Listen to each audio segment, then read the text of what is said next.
আজকে ছিল আমার বাবার জন্মদিন, তাই আমি আর সবাই মিলে আমরা ভাবলাম আজকে চলো বাবার বার্থডে সেলিব্রেট করা যাক। জানো তো, আমার একদম ছোট্টবেলার থেকে আমার বার্থডের দিনে অনুষ্ঠান করা, ফ্রেন্ডদের ডাকা, পাড়া প্রতিবেশীর বাচ্চা কাচ্চাদের নেমন্তন্ন করা, এই সমস্ত কিন্তু বাবা প্রত্যেক বছর করে এসছে। শুধুমাত্র এই মানুষটা না কখনো নিজের জন্য সেভাবে করে কিছুই করেনি। তাই আজকে সকাল থেকে সিদ্ধান্ত নিয়েছিলাম যে পুরো দায়িত্বটাই কিন্তু আমি নেব। হ্যাঁ, অবশ্য টাকা পয়সার ব্যাপারটা বাবাই সামলেছে, সব কিছুর টাকা কিন্তু বাবাই দিয়েছে।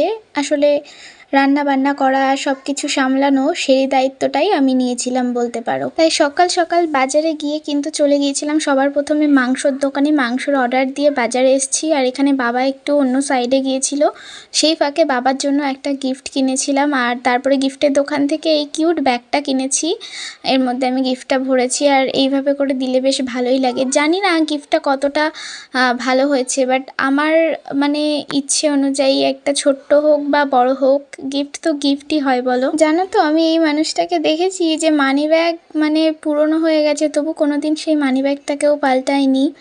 মানে অথচ আমার একটার জায়গায় আমাকে 10টা ব্যাগ কিনে দেয়। মানে কি বলবো, যত বলবো ততই হয়তো কম হয়ে যাবে। আর তারপর কিন্তু চলে গিয়েছিলাম কেকের দোকানে, আর কেকটা কিনে দিয়েছিল কিন্তু শুভ ফোনপেতে টাকা পাঠিয়ে দিয়েছিল, তো সেই থেকে কেকটা নিয়েছিলাম। আর বাবা আর আমি দুজন মিলে গিয়েছিলাম কেকটা আনতে। তো কেক টেক নিয়ে কিন্তু এবার আমরা চলে যাচ্ছি বাড়ির দিকে। তারপর কিন্তু আমরা মাংসটা নিয়ে নিলাম। আর মাংসর দোকানে তোমরা একটা জিনিস ফলো করেছো, বাবা কিন্তু পকেট থেকে টাকা বার করে দিচ্ছে। হ্যাঁ, এই জন্যই কিন্তু আমি মানিব্যাগটা নিয়েছি।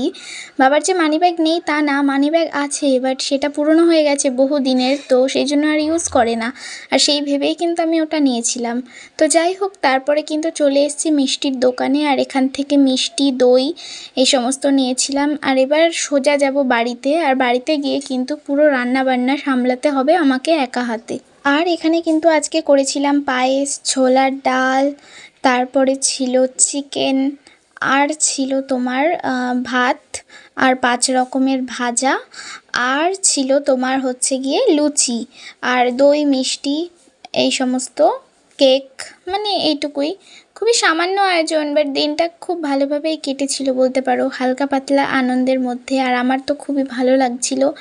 আর আমার বাবার মুখ দেখলে তোমরা বুঝতে পারবে যে বাবা কতটা খুশি হয়েছে আজকের দিনটায়। বাবা নামক মানুষটা যাদের নেই তারাই না বোঝে যে বাবা মানে থাকাটা কি আর বাবা না থাকাটা কি।